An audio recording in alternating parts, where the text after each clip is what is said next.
everybody, and welcome to another edition of ProLine. NFL Divisional Playoff Round is upon us with four more terrific matchups this weekend. We'll get into a couple of them on this edition of the show.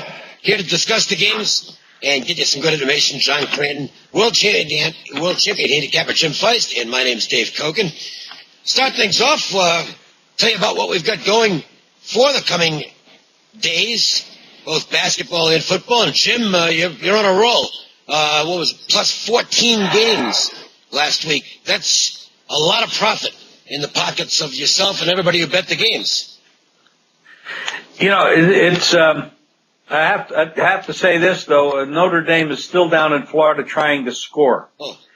I had the wrong side of that game. It was a fiasco, and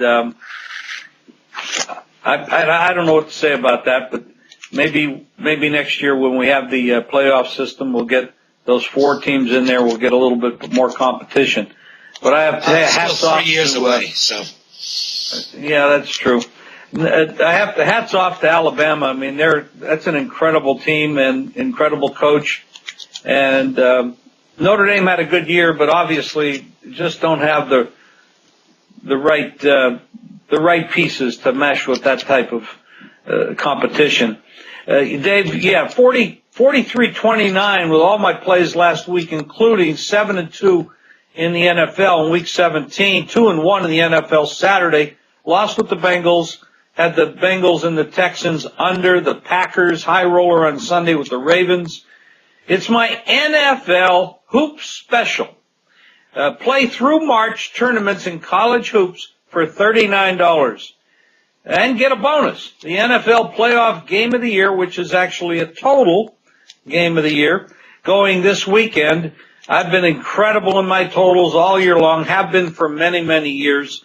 Last month, my NFL Game of the Year was on the Giants, and they destroyed the Saints. That was an easy winner.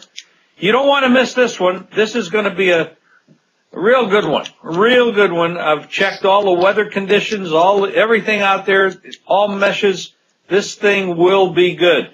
$39, 1-866-841-1655. Just make the call right now, 1-866-841-1655. John's going to tell you about our contest going on.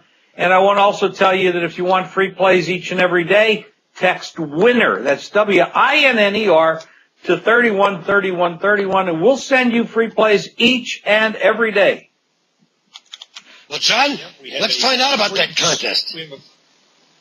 Sure, it's a free Super Bowl contest, free to enter at jimfeist.tv. All you have to do is pick two teams that are going to be in the Super Bowl. You have to hurry as this is the final week, and you can get it by texting contest at 313131. There's $4,000 worth of prizes. It's absolutely free to get in, $2,000 grand prize, and you have to do it before this weekend. You can also check out all the details at jimfeist.tv. All right. I have to add something to that, Dave. Yesterday, we had somebody text in their selection, Washington Redskins. A, the Redskins have been eliminated. And B, that's only one team. You have to text in both teams that are going to be in the Super Bowl. Not one team, and not one team that's been eliminated. So, maybe that person has to send in a new entry.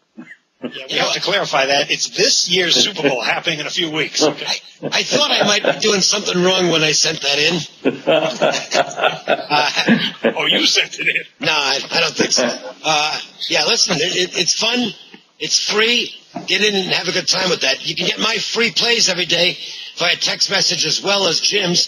Jim just told you how to get his. Mine is just as easy. Just text Cokin, C-O-K-I-N, to 313131. Real good weekend in the NFL, which figures the NFL's been very strong. It's been strong for me this year. And I like the Ravens a lot this past Sunday. And I like the Seahawks as well. Obviously didn't feel real confident in the Seattle game early, but then they took over that contest. And really unfortunate about RG3 with the major surgery coming. Hope he comes back as good as he was before. The Ravens were the really big play, though, and they could have won that by even more. So I was very pleased with that. No complaints with the basketball right now, particularly the NBA, which has been outstanding.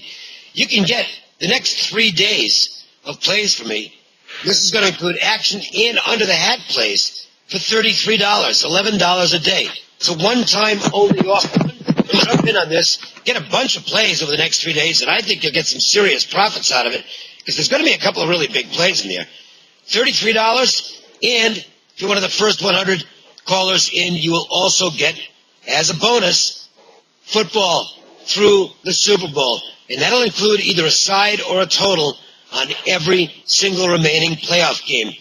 That makes this a real good package at $33. So get in on it now at 1-866-896-1629. That's 1-866-896-1629. Well, we started off with the Packers and the 49ers. 49ers about a 3-point favorite in this one. Total is about 47.5.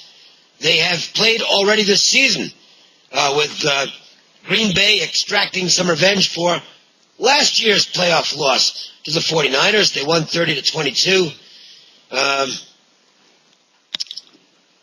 Let's see what happens here. They're at it again. It's a familiar refrain. These teams met last season. They're familiar with each other. This will be the third meeting, actually, in the span of about 12 months. And I think it's going to be a tremendous battle out there on Sunday. John, or Saturday, I should say. John, let me start with you. Yeah, there's a couple of quotes from these teams that I think are relevant. First one is after that first meeting that the 49ers won 30-22 at Green Bay. Well, that was the opener, and Ahmad Brooks, the linebacker, said, hey, maybe we'll see them again in the NFC Championship game. Well, he was off by just 1 week. A nice call. The other quote was from Mike McCarthy, and that was just after Sunday's game against Minnesota, and he was asked about the 49ers, and he said, look, we're a very different team than we played in the opener. And I have to agree with them because this was a bad defense last year. What they did in the offseason overhauled the unit completely, brought in a lot of young players, and it has taken time to gel. They're a much better defensive team than they were in that opener. What I saw this past weekend against the Vikings was they were able to use Charles Woodson and Morgan Burnett, a couple of safeties, and bring them up to stop the box at the line of scrimmage. Well, that was significant because Woodson hadn't played since week 7, so now they got 2 guys they can use to do that. And the game plan, I got to believe, is going to be the same because they're facing another run-oriented team. I can't see the 49ers running for 186 yards, 5.8 yards per carry like they did in that first meeting. The other factor would be the quarterback play. I know what I'm getting with Aaron Rodgers. 39 touchdowns, only 8 picks, MVP candidate. Not sure what I'm going to see out of Colin Kaepernick. The kid has impressed. He's been pretty good, but he's also had some clunker games. And finally, the weather is actually conducive to what Green Bay does, throwing the football. Pretty mild weather conditions. So I'm going to back the underdog in this one, Dave. You know, a little chip on the shoulder, perhaps, of Green Bay for 2 reasons. One, they'd obviously like to revisit last year's performance, which wasn't good against San Francisco. Now, they did get a measure of revenge early in the season, but, you know, it's not the same as losing a playoff game. Second thing is the Packers probably feel as though they should have been 12-4 and hosting this football game rather than playing the visitor's role. You kind of knew that simultaneous possession that was screwed up by the officials in Seattle with the Green Bay Packers earlier in the year would somehow play into things. And in fact, it has, because had that been called properly, the Packers, assuming everything else stayed the same, of course, the Packers would be 12-4. They'd actually be hosting the 49ers in this game. Instead, they've got to play out there. 49ers are not going to lack poise. They know what they can do here. And they're a confident and capable team, but still, the Aldon Smith injury is significant.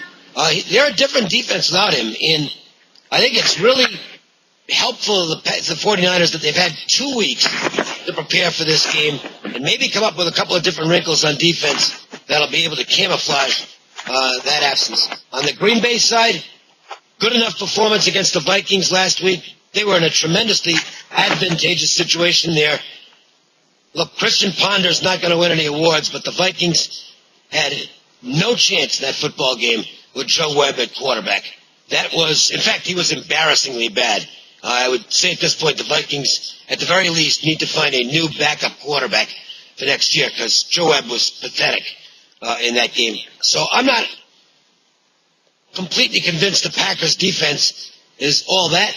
And I think we're going to see a fascinating game this weekend. I'm obviously not going to give you a pick on this because that's going out to my customers. And again, you can be one of those. So get in on that special offer at 1-866-896-1629. Jim, any thoughts? Well, you just look at this. I don't look at last week's Packers game as being meaningful in any possible way whatsoever. They won the game 24-10. They went under the total by quite a bit. But like you said, Joe Webb he shouldn't have been on the field in a playoff game. They never gave him. I don't know why coaches don't better prepare their backups, especially in a league where quarterbacks get hurt a lot. He hadn't thrown a pass all year long, and Ponder isn't that fantastic that you can't possibly find some space to play a guy with the first team in a real game to get him some experience. Webb has a lot of talent, but he wasn't prepared properly, and he may never be a real good quarterback because he seems to be very inaccurate, but better preparation, I think they would have gotten more out of him. Having said that, Green Bay has been very interesting lately. They've been going under the total quite a bit. They've gone over only twice in the last 7 or 8 games. Why? Well, one of the reasons why might be that they're playing some inferior talent. A lot of these teams have played some very weak schedules. And ironically, that's the ones that get to the playoffs because they're able to win when you're playing weak schedules. And it's hard to win when you're playing a real tough schedule all year long. Green Bay has got a passing offense. They've got a lot of their talent back on offense. There's nobody better than Aaron Rodgers, of course, and Woodson coming back on defense does help. Now, when you look at this team, though, they have flaws, and the flaws are basically on defense and the running game. They only run the ball for 104 yards per game, and that's 22nd in the league. And when you look at their most recent games against Minnesota twice, back-to-back, 72 yards and 76 yards, that doesn't get it done in the NFL. I'm sorry, you just can't drop back and pass all the time. Now, if you have a mobile quarterback with this run option thing, this read option of Pat, maybe you can get away with that. But Aaron Rodgers is not that kind of quarterback. So I'm concerned about Green Bay's running game, and I'm concerned about their defense. Now, on the other side, you have a rookie quarterback. I've never been in favor of the change when you bench a 70% completion guy like Alex Smith. Kaepernick has made a couple mistakes, but they are extremely strong on defense, and they run the ball. They're 4th in the league in running the ball, 155.7 yards per game, giving up only 94. They're 11th in offense and scoring, 2nd in defense, only to Seattle in the league. When you can run the ball and you have a good defense, you can do an awful lot of damage. Now remember, this team played in the championship game last year against the Giants, and they should have won that game except for 2 mistakes by the special teams. And otherwise, they'd have been in the Super Bowl. Colin Kaepernick is the question mark here. Will he crack under this kind of pressure? I don't think he will because he has a personality that has a lot of confidence. But if he starts the game off and he makes a mistake, it could multiply. When you look at positive yardage, this is really amazing. San Francisco's only given up 294 yards per game. That's 3rd in the league, where Green Bay has given up quite a few more yards, 336, only gaining 358 per game. Not a very big positive. Yards per play is a very key. A lot of handicappers and bettors look at this. San Francisco, 6.2 to 4.8. That's 1.4 plus on the season, and Green Bay is just plus 0.3. Not very. There's a lot of things here that favor San Francisco, except the question mark about Colin Kaepernick. Yeah, and by the way, I need to correct myself because obviously San Francisco won the earlier meeting this year as well, 30-22. So Green Bay hasn't beaten this team for a while. All right, We're going to look at the Texans and Patriots in a little bit, but we've got some business to take care of before that. And that, first up, is to check in with our man in the street, and that is Jeff Saad from LVSS. And, Jeff, you've got a free NFL playoff total. Thanks, Dave. 2 weeks ago, I nailed my bowl game of the year as Vandy blew out NC State 38-24. My NFL playoff game of the year goes this weekend. You can get that along with a week of pro and college basketball, including a high roller tonight. All this for just $10. Call LVSS at 1-866-575-8916. Your free play is on the Packers 49ers contest. Green Bay goes from playing at frigid Lambeau Field on Sunday out to the West Coast in the Mountain Bay area. That's good news for the passing attack behind quarterback Aaron Rodgers. 38 TDs, 9 interceptions. The over is 6-2 in Packers' last 8 playoff games. And speaking of overs, that's what these teams did in the opener when they played each other in a 30-22 49ers win at Green Bay. San Fran had 377 total yards, 186 rushing. Rodgers finished 30-44 for 303 yards and 2 touchdowns. And the 49ers ran a 7-1 run over the total as the defense allowed 42 and 34 points in 2 of the last 3 games. Play the Packers 49ers to go over the total. Once again, get my NFL playoff game of the year and get that along with a week of pro and college basketball, including a high roller tonight. All this for just $10. Call LVSS at 1-866-575-8916. Back to you, Dave. Okay, thanks, Jeff. Whoa, watch out for the flying footballs down there on the Las Vegas Strip. Something always in motion down on the Strip. Could have been a flying escort that went by you as well. Our Twitter question. Only in Las Vegas, Dave. Only in Las Vegas. Twitter and Facebook. You can follow us on both. Follow us on Twitter at Jim Feist Sports, or friend us at Facebook at Proline TV. And then if you got a question, send it along. We'll try and answer it. This comes from Chuck Cooper in Fort Lauderdale. Emotion is a big part of handicapping, but in the NFL playoffs, all teams are fired up to be here, so you won't find any letdown spots. Does that mean it's all about matchups?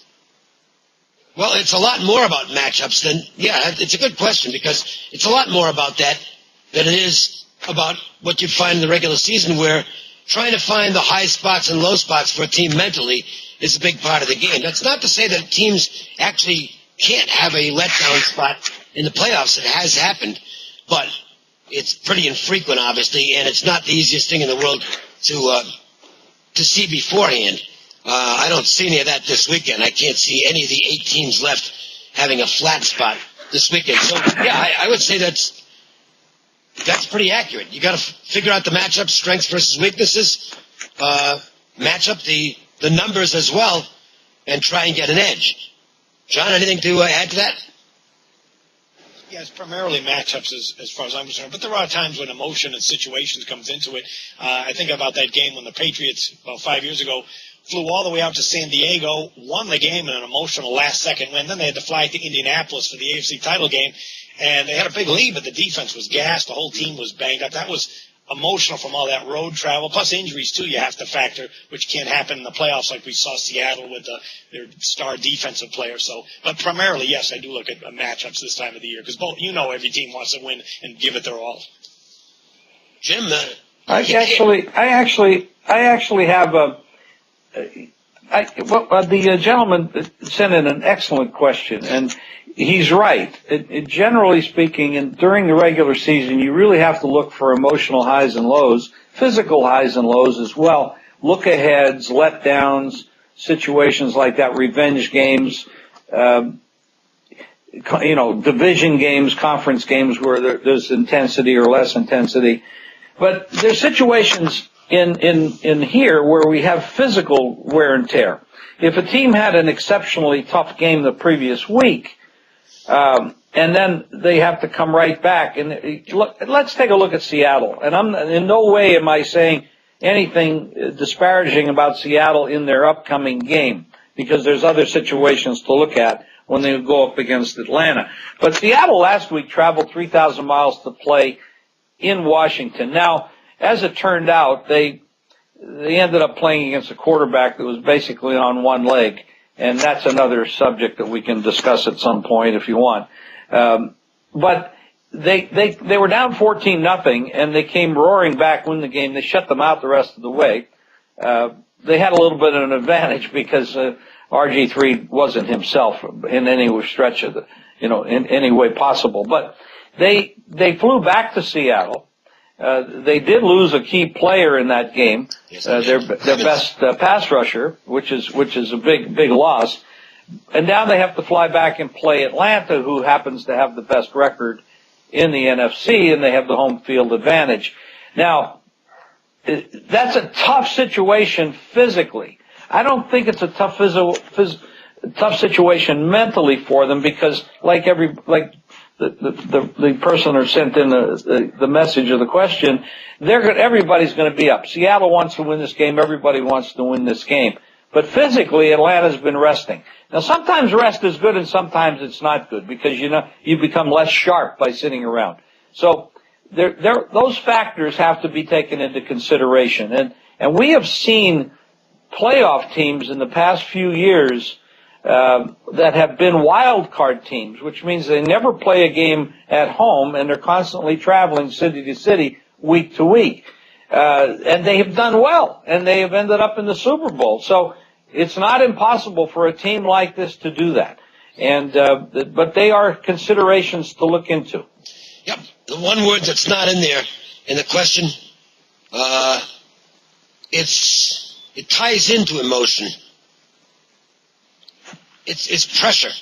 That's the big word.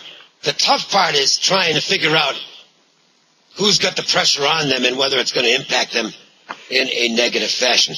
All right, let's look at the Texans and the Patriots. Houston, once upon a time, 11-1. It hasn't gone as well since then. I thought they played a good game against Cincinnati last week. I thought it was might have been the best game they've played down the stretch. They kind of dominated the football game. They didn't finish off some drives. And, look, Andy Dalton missed an open receiver, which could have swung the game to Cincinnati in the fourth quarter. But Houston pretty much did what they wanted to in the football game. And that's got to bolster their confidence as they go on the road here. What doesn't bolster their confidence is they got murdered on this field about 5 weeks ago, 6 weeks ago, whatever it was. They got crushed. And New England is going to be ready for this football game. So of course, if that makes it sound like New England's easy, the oddsmaker took care of that with the number on this game. There's no such thing as easy when you're given this amount of points. So a lot of handicapping and analysis to do in this game. Jim, any early indicators you want to look at? Well, when you look at Brady, Belichick, they're getting back Gronkowski. They didn't have him in the previous game. Outdoors in weather, but the weather is actually pretty good. 39 degrees, 7 miles an hour wind.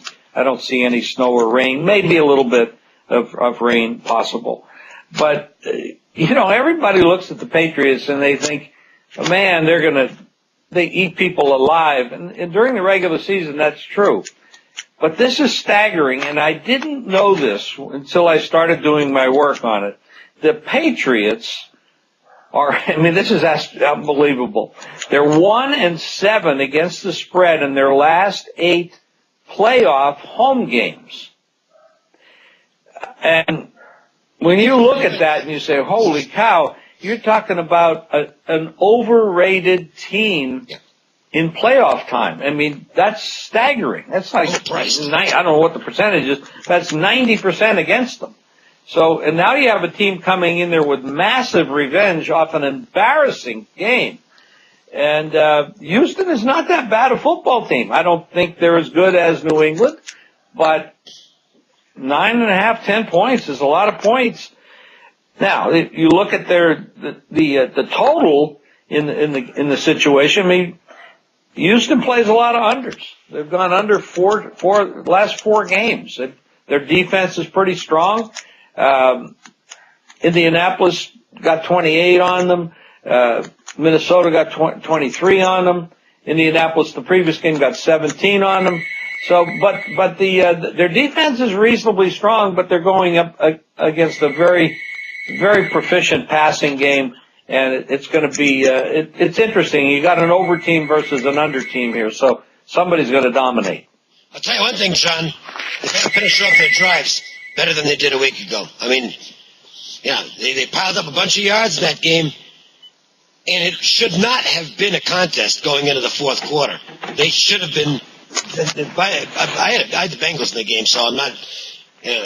I was delighted to be in it in the fourth quarter and almost pulled it out. I was on the Bengals as well, and we should not have been in it, but Houston left them in the game. Right. No question. They better finish off the drives this weekend, John, or then they're in trouble if they don't. Yeah, that makes three of us who are on the Bengals. The key player for this Patriots-Texans matchup, to me, isn't even on the field playing, and that is Gary Kubiak. I mean, we're going to find out whether this guy's good, bad, or average based on adjustments. When you look at that first game, 42-14, I kind of throw a lot of that out the window because what happened was the Texans have had great success this year with two tight ends, and what Belichick did defensively is he took that away. He jammed them at the line of scrimmage, took away the middle part of the field, and basically forced Matt Schaub to throw to the outside. Well, that's not his strength. So if I'm Gary Kubiak, I'm looking at that and saying that is what Belichick is going to do. Therefore, we have to come up with something against it. Now, one of several things you can do is go spread formation more, send the wide receivers deep, which opens up the middle of the field a little bit more with tight ends and running backs. I've got to believe he's going to do something like that. If he does, the talent level is relatively comparable. Patriots have the better offense. Texans have the much superior defense. We saw the 49ers come into New England just last month and score a lot of points and win the game. And remember, that first meeting with Houston, that was a bad situational spot for Houston. It was their third consecutive road game. They played at Thanksgiving Day at Detroit, then at Tennessee, and then at New England. It was a Monday night game. They were 11-1 at the time. There was no sense of urgency. In hindsight, they should have won. But at the time, that being 11-1, there wasn't the kind of urgency. I think this is a very different Houston team that's going to show up. Remember, they're 6-2 on the road. I see this as being a nail-biter because this Patriots secondary is very weak, 27th in yards allowed. I think they can be exploited. I see a real close game, so I'm taking the dog. All right. Well, let's sum it up with some best bets. This, of course, can be one of the games we talked about, any game in the schedule. I'll start, and I'm not locking myself into this because I have not finalized my stuff for this weekend, but I think Houston knows look, you can't rely on field goals. If Shane Graham's your big weapon, you're in trouble. I think they're going to try and get things down the field, and I think they can finish off some of these drives against New England. Cincinnati's defense is probably better than that of the Patriots. I also think New England's going to do what they usually do, which is score points at home. So, not a big fan of taking overs in playoff games, especially when the Patriots team's involved, because you're really not getting any value. But I still think that this game probably goes over the total. Great opportunity to cash in. Technically, this package is 3 days of basketball for $33. And you will get 3 days of basketball for $33. But the key is, in addition to those action and under the hat plays, I'm going to include football through the Super Bowl, which means you'll be getting something in every remaining NFL playoff game. The only catch is you got to be one of the first 100 callers, but that should not be tough. So make the phone call and get this $33 package. You're set up for the rest of the football season by doing this. 1-866-896-1629 is the number. That's 1-866-896-1629. John, before we go to Jim for his, let's again get the details on the contest for everybody. Yeah, it's $4,000 worth of total prizes. The grand prize is $2,000, and it's absolutely free. All you have to do is pick the two teams that you think are going to be in the Super Bowl. You only have until Saturday, the 12th, to do it, but you do get in by texting contest 313131, or check out the details at jimfeist.tv. And Jim, NFL Game of the Year was an easy winner, and now you've got a total Game of the Year in the playoffs going this weekend. I sure do, Dave, and it really looks easy to me. I've already made some moves on the game myself personally. This is a big package. NFL Hoops and special play through March tournament for $39, and you get that big NFL total of the year in in the playoffs. All you have to do is call 1-866-841-1655. And do it now. Get right in on that. And we're going to collect some big money this week. Don't forget to get those daily free plays via text message from both Jim and myself. For mine, just text Cokin, C-O-K-I-N, to 313131. And for Jim's, just text WINNER, W-I-N-N-E-R, to 313131. Make sure and check out the Basketball Pro Line as well. And we will be coming back after the games are completed this weekend with a recap and a look ahead to the conference finals. So make sure and look for that in the early part of the week. For Jeff Saad, for John Cranton, Jim Feist, I'm Dave Cokin. Thanks a lot for watching. See you later, and hope you win some money this weekend.